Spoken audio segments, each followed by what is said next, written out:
Good morning everyone. ఖాతాల సూత్రాల ఆధారంగా మనం ఈరోజు ఇచ్చినటువంటి వ్యాపార వ్యవహారాలకు డివైడ్ చేయడం జరుగుతుంది. ఖాతాల సూత్రాలు అనగానే మనము ఖాతాలు మనకి 3 రకాలు ఉన్నాయి.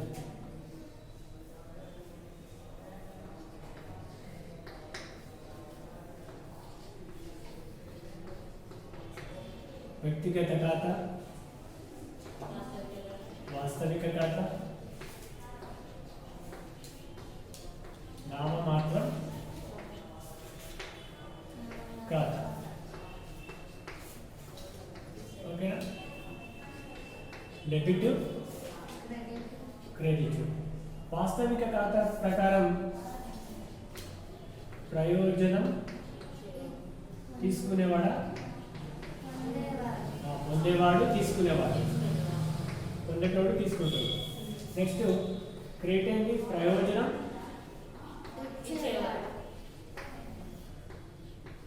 Very good. వాస్తవిక ఖాతా ప్రకారం వచ్చే ఆస్తి వస్తే. ఓకేనా? ఆస్తి పోతే పోయే ఆస్తి. ఖర్చు,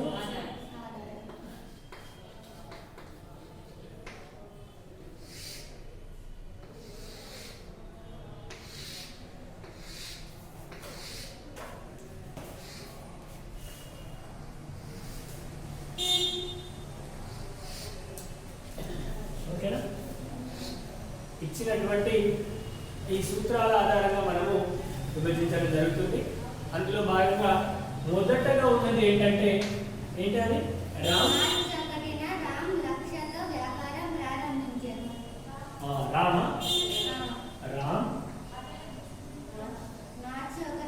1 మార్చ్ 2019 1/3/2019 రామ్ 1,00,000 రూపాయలతోటి వ్యాపారం ప్రారంభించాడు. అంటే ఇక్కడ రామ్ అనే వ్యక్తి వ్యాపారాన్ని ప్రారంభిస్తుంది. రామ్ అనే వ్యక్తి, ఇక్కడ వ్యక్తి కనిపిస్తుంది. అంటే వ్యాపారం ప్రారంభించేటప్పుడు ఆ సంస్థకి ఇతడు ప్రయోజనం ఇస్తాడు.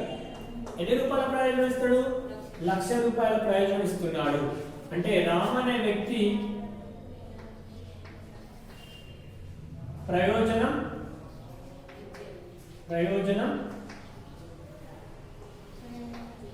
ఇచ్చేవాడు. ఓకేనా? ప్రయోజనం ఇచ్చేవాడిని ఏమంటాం? క్రెడిట్. అట్లాగే అతడు ప్రయోజనం ఇవ్వడం ద్వారా వ్యాపారంలోకి 1,00,000 రూపాయల నగదు అంటే ఆస్తి వచ్చిందా పోయిందా? వచ్చింది. ఓకేనా? 1,00,000 రూపాయల నగదు వ్యాపారంలోకి వచ్చింది. అంటే వచ్చే ఆస్తిని వాస్తవిక ఖాతా సూత్రం ప్రకారం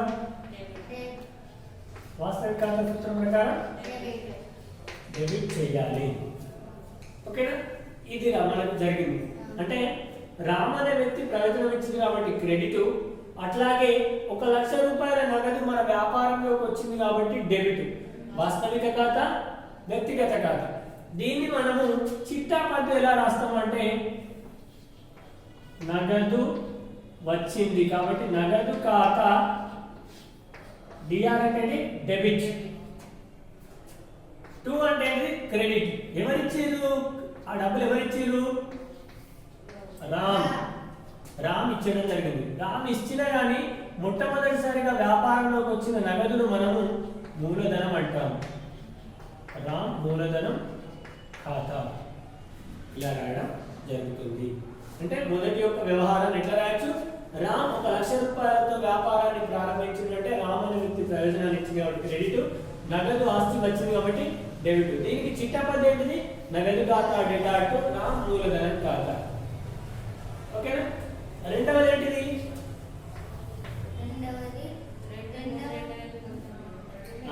ఓకే, డేట్ అవసరం లేదు. రెండవది ఏంటిది?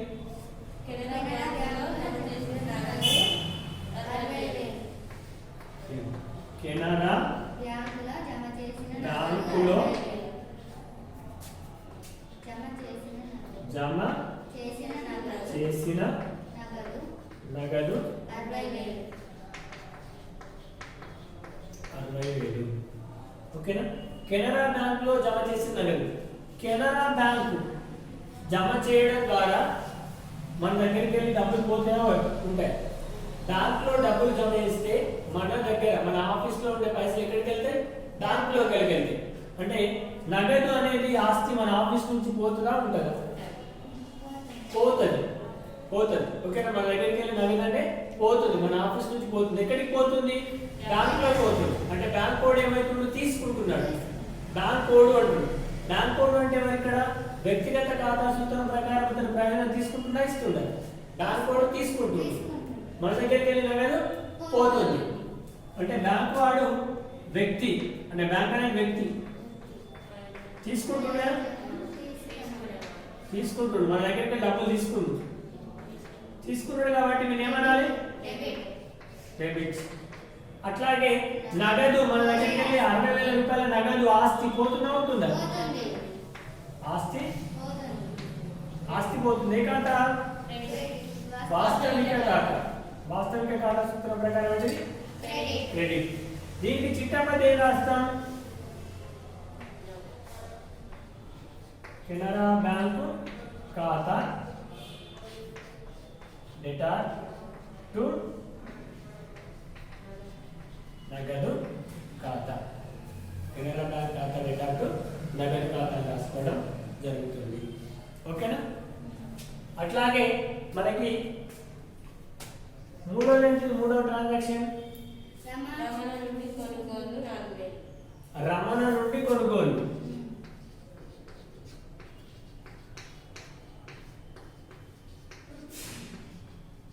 ఎంత?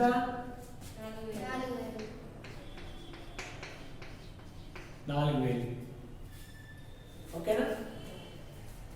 రమణ అనే వ్యక్తి దగ్గర నుంచి కొనుక్కొచ్చుకుంటున్నాం. ఓకేనా. మరి రమణ దగ్గరికి వెళ్ళి కొంటే రమణ మనకు ప్రయోజనం ఇచ్చినట్ట తీసుకున్నట్ట?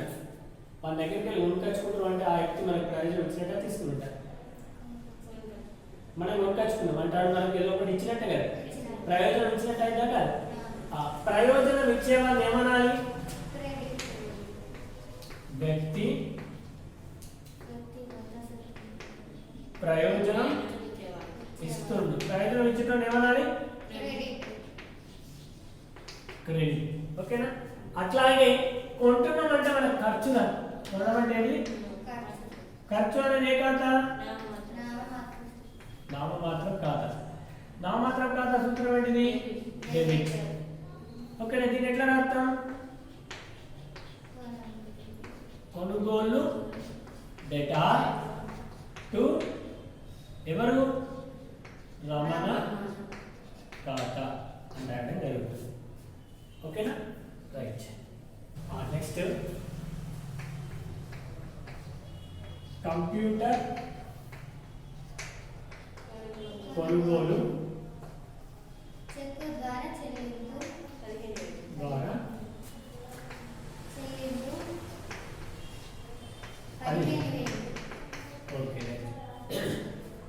ఇక్కడ మనం ఖర్చు చేస్తాం. కొనుగోలు అంటే ఖర్చు చేయడం. సో ఖర్చు చేయడం ద్వారా మనకు ఒక ఆస్తి రావడం జరిగింది. కంప్యూటర్ అనేది కొన్నాం అంటే మనకి ఆస్తి రావడం జరిగింది. కంప్యూటర్ అంటే ఆస్తి వచ్చింది. కంప్యూటర్ అంటే ఆస్తి కొనడం ద్వారా మనకి ఆఫీస్లోకి ఒక కంప్యూటర్ వచ్చింది. నెక్స్ట్ మరి ఆఫీస్లోకి ఆస్తి వచ్చింది అంటే వాస్తవిక ఖాతానే కదా. వాస్తవిక ఖాతా సూత్రం ప్రకారం ఏంటిది? డెబిట్. అట్లాగే చెక్కు అనేది దేనికి సంబంధించింది? బ్యాంకు సంబంధించింది. మరి ఆ పైసలు ఎక్కడ కట్ అవుతాయి? మనం కొనుక్కొని వచ్చినప్పుడు వారికి ఆఫీస్లోకి వెళ్ళినప్పుడు పైసలు ఇవ్వాలి. వాడికి ఏమి ఇచ్చినాం? చెక్ ఇచ్చినాం. చెక్ ఇస్తే ఆ వ్యక్తి ఎక్కడికి పోయి డబ్బులు తీసుకుంటాడు? బ్యాంక్ పోయి తీసుకుంటాడు. అంటే బ్యాంక్ అనే వ్యక్తి ప్రయోజనం ఇస్తుందా? తీసుకుంటారు, ఇస్తారు. ఓకేనా. ప్రయోజనం ఇస్తారు. ఆ డబ్బులు బ్యాంకులోకి వెళ్ళి డబ్బులు తీసి ఎవరికి ఇస్తుంది? ఆ చెక్ ఎవరైతే కొంటామంటే ఆ వ్యక్తికి ఇవ్వడం జరుగుతుంది. అంటే బ్యాంకు ప్రయోజనం ఇస్తుంది, కాబట్టి క్రెడిట్.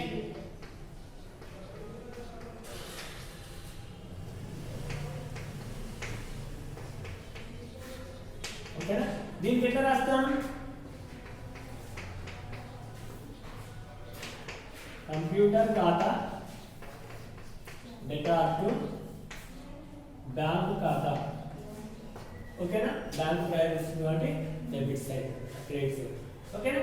నెక్స్ట్ ఏంటిది? సొంత ఖర్చులకై రామ్ తీసుకున్న నగదు 5,000.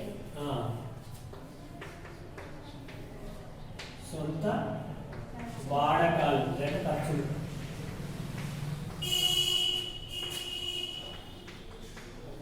తీసుకున్న నగదు రూపాయలు 5,000.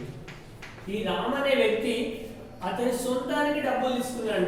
ఆఫీస్లోకి వెళ్ళి సొంతానికి డబ్బులు తీసుకున్నాడు. అంటే మన సంస్థ నుంచి వాడు ప్రయోజనం తీసుకున్నట్టే ఇచ్చినట్టే. ఆఫీస్లోకి వెళ్ళి పైసలు తీసుకుంటున్నట్టే మన సంస్థ నుంచి వాడు ప్రయోజనం తీసుకున్నాడా ఇచ్చిండ. ప్రయోజనం తీసుకునేవాడిని ఏమనాలి? డెబిట్. అంటే సొంత వాడకాలు అనేటువంటి డెబిట్. ఓకేనా? అట్లాగే వాడు ప్రయోజనం తీసుకోవడం ద్వారా మన ఆఫీస్లోకి వెళ్ళి 5,000 రూపాయల నగదు అనేది వచ్చిందా పోయిందా? పోయింది. అంటే నగదు అంటే ఏంటి? ఆస్తి పోయింది.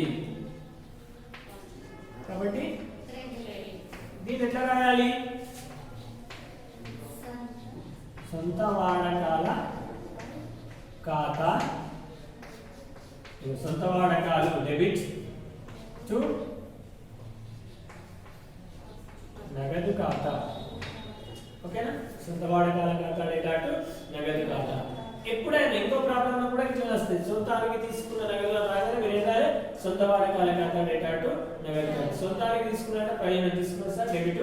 అట్లాగే నగదు అంటే మన ఆఫీస్ నుంచి కానీ సంస్థ నుంచి నగదు పోతుంది, ఆస్తి పోతే క్రెడిట్. ఏ సూత్రం? వాస్తవిక ఖాతా సూత్రం ప్రకారం. నెక్స్ట్ ఏంటిది? ఫర్నిచర్ కొనుగోలు 10,000.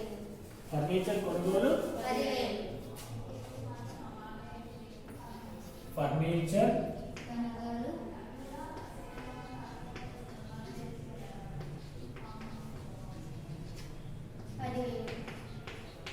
10,000. ఫర్నిచర్ కొన్నాం. కొనడం అంటే ఖర్చు. ఈ ఖర్చుతో ఏమైతుంది? మనకు ఒక ఆస్తి వస్తుంది. ఫర్నిచర్ అంటే ఇలాంటి టేబుల్ అన్నమాట. టేబుల్ అనేది ఆస్తి వచ్చిందా పోయిందా? కొంటే ఆస్తి వచ్చింది. వచ్చే ఆస్తిని ఏమనాలి? డెబిట్. మరి ఫర్నిచర్ అంటే మన దగ్గరికి వెళ్ళి ఏమొస్తున్నాయి? నగదు పోతుందా? పోదు. నగదు పోతుంది. పోయే ఆస్తిని ఏమనాలి? ఏ సూత్రం ఇవి రెండు? కాబట్టి దీన్ని ఎట్లా రాయాలి? ఫర్నిచర్ ఖాతా డెటార్ టు నగదు ఖాతా. ఓకేనా? కొనుగోలు అని రాయద్దు. ఎందుకంటే ఆస్తి పేరు ఇచ్చినట్టు ఒక ఆస్తి పేరు రాస్తే అయిపోతుంది. ఫర్నిచర్ ఖాతా డెటార్ టు నగదు ఖాతా. తర్వాత ఏంటి?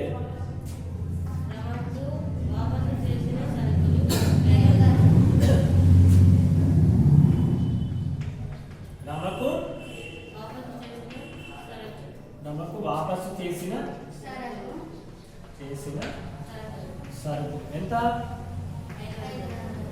మనకి రమ గురించి ముందట ఏ ట్రాన్సాక్షన్, ఒకటో ట్రాన్సాక్షన్, రెండో ట్రాన్సాక్షన్ చూడండి. ఏమనుంది? రమ నుండి కొనుగోలంటే రమకు అమ్మకాలంటే రైట్ రా? కాదు. ఫస్ట్ దాంట్లో కాదు, అంతకంటే ముందు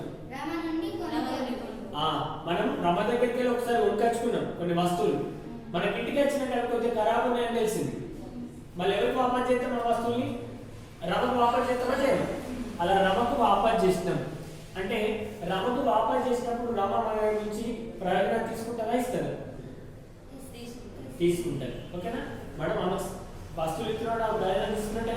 ప్రయోజనం తీసుకున్న వాళ్ళు ఏమనాలి?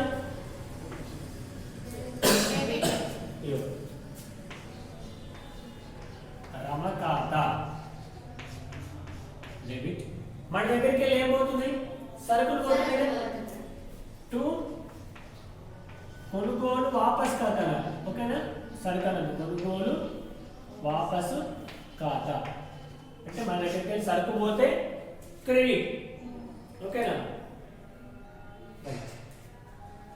ఈ విధంగా రాసుకోవాల్సి ఉంటుంది. ఇంకొకటి చెప్పండి, ఇంకొకటి చెప్తే ఈ బోర్డు క్లోజ్ చేసింది.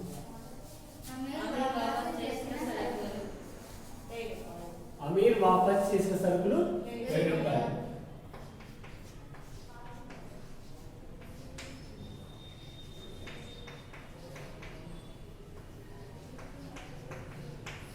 అమీర్ వాపస్ చేసిన సరుకు 1000 రూపాయలు. అమీరే వాపస్ చేసిందంట అంటే అమీర్ మనకు వాపస్ చేసిండు అంటే అమీర్ మనకు ప్రయోజనం ఇచ్చినట్టే తీసుకున్నట్ట. అమీర్ అనే వ్యక్తి మనకు వాపస్ చేసిండు, వాడు ప్రయోజనం ఇచ్చినట్ట తీసుకున్నట్ట. ప్రయోజనం ఇచ్చినట్టు, ప్రయోజనం ఇచ్చినట్టు ఏమనాలి? క్రెడిట్. మనకేమొచ్చినాయి? సరుకు వచ్చింది. ఓకేనా? ఆ సరుకుని ఏమనాలి? అమ్మకాల వాపసులు. అమ్మకాల వాపసులు.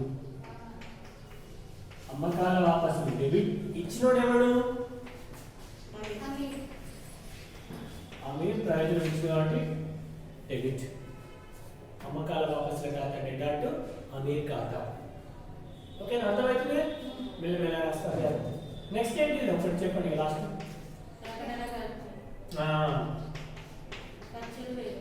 ప్రకటన 1000 రూపాయలు. రైట్. ప్రకటన ఖర్చు, డేటా ఖర్చు అన్నాడు. ఖర్చును ఏం చేయాలి? ఖర్చును డెబిట్ చేయాలి. నామమాత్ర ఖాతా సూత్రం ప్రకారం డెబిట్. మరి ఖర్చు అయితే మన దగ్గరికి వెళ్ళి 1000 రూపాయల నగదు పోతుంది, ఆస్తి పోతుంది, క్రెడిట్. అది ఎట్లా రాయాలి? ప్రకటన ఖర్చు డేటా టు నగదు ఖాతా అన్నారు. ఓకేనా? ఈ విధంగా మనకి ఇచ్చినటువంటి ట్రాన్సాక్షన్లు రాయాల్సి ఉంటుంది.